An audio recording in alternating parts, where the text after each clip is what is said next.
All right, let's jump right in. In this explainer, we're going to deconstruct the business model of a company called Riman, and we're doing it based on their own 2025 presentation, one that's designed for what they call the top 1%.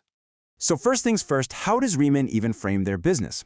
Well, they've built everything around what they call their 5 core pillars: philosophy, products, price, plan, and people. So let's see how these pillars actually hold up the main idea.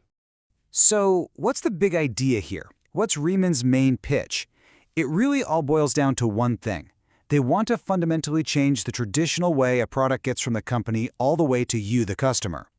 But, to really get why their model is different, we've got to first look at the old way of doing things, the traditional retail model that we all pretty much know. Okay, so think about it. In the traditional setup, a product takes this long, winding road.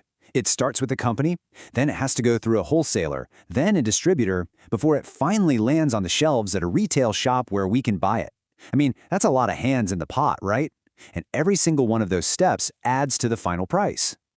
All right, so that's the old way. Now here's where it gets interesting. Riman comes in and proposes a totally different path. They call this their high-margin distribution business.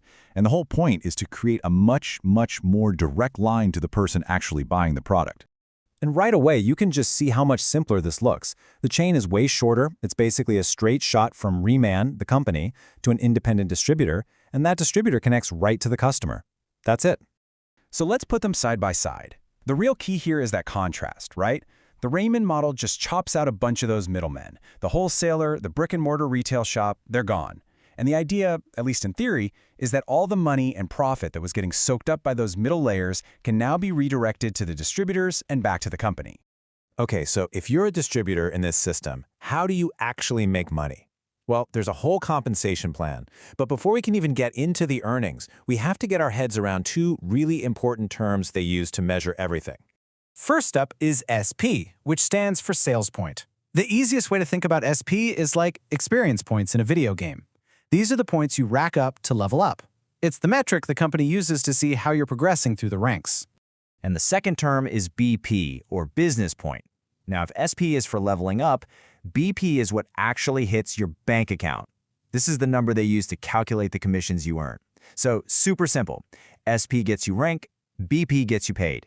And this chart here gives us a pretty clear picture of where that money can come from. You can see there are a few different ways to earn. The company really emphasizes 2 big ones: retail commission, that's the profit you make from selling products directly, and open group commission, which is all about the sales volume of the team you build underneath you. So the whole system is really designed to reward both your personal sales hustle and your ability to lead a team. Okay, so we know about SP. Let's take a look at how that actually works. How does a distributor climb that ladder and move through the different ranks? All right, everyone starts at the same place. The journey begins right here at the planner level. This is square one. So when you're just starting out as a planner, you're earning commissions from your own sales and from anyone you sponsor. You get a personal rebate, some retail commission, and a slice of the sales from your first level of recruits. Once you get your feet wet as a planner, the next rung on the ladder is manager.